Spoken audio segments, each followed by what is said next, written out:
Hi everyone, it's Miss Holloway again. Today I'm going to be walking you through math day number 5, and it's creating equations from multiple representations. In this, you're going to see, like in the example, you might have verbal descriptions or word problems. You might have graphs or tables. I'm going to show you an example from a word problem since you guys have already worked a lot with graphs and tables. So in this it says, Alan has been writing his book all year.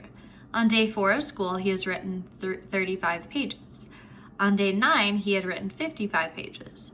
If X represents the number of days and Y represents the number of pages, what is the equation that represents Alan's problem? So here it tells me X equals days. So that tells me that day 4 would mean X equals 4. And day 9 would equal X equals 9. It tells me Y represents pages, which means that this 35 would represent a Y value as well as this 55.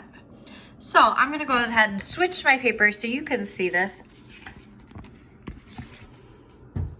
All right, so the first thing I would want to do is, because I have a set of X and Y values, I have 4 days and 35 pages. And I also have 9 days, 55 pages. Well, if I'm trying, the question is asking me which equation. I know that my equations are written in Y equals mx plus b form. That means I need to identify what is m, the rate of change, and what is b, the y-intercept. So if I see here, if I have a data set of X and Y values, to find the rate of change, I would want to set up a table here. So again, I know that X is days, Y is pages. So I have 435 as my first set of data. And then I have 9 and 55 as my second.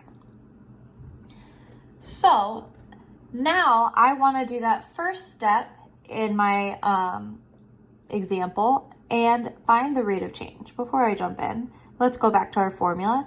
I know my rate of change formula is change of Y over change of X. So I'm finding the change of Y.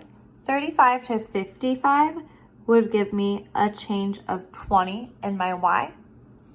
And 4 to 9 would give me a change of positive 5 in my X. Now I can substitute that in. 20 over 5 simplifies to 4. Therefore, I know that 4 can be substituted in for the rate of change. Well, here I see that I still don't know what my y-intercept is. I don't see what x is equal to 0 is, so that tells me I'm going to need to solve. You had a video yesterday that told you about the 2 methods you could use to solve for the y-intercept. I'm going to use the second one in this example where we're using substitution. So I've already found my rate of change. Now I need to figure out what are my x and y values so I can solve for b. Well, I have an x and y value in my table. And so I'm going to substitute in 35 for y and 4 for x.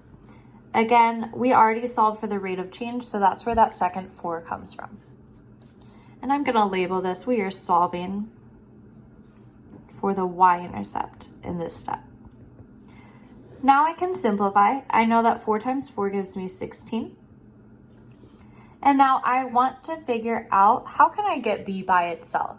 Right now I have 16, positive 16 next to that, so I want to think, what can I do to cancel out positive 16? Well, I can do the opposite and subtract 16 from each side. 35 minus 16 would simplify to 19. So I see that 19 is equal to b. Now I need to go back to the original equation. Now that I know what b is, I can substitute that in. So y is equal to 4x plus 19. That is my final equation. So if you're looking at your packet, that is how we got Answer choice C.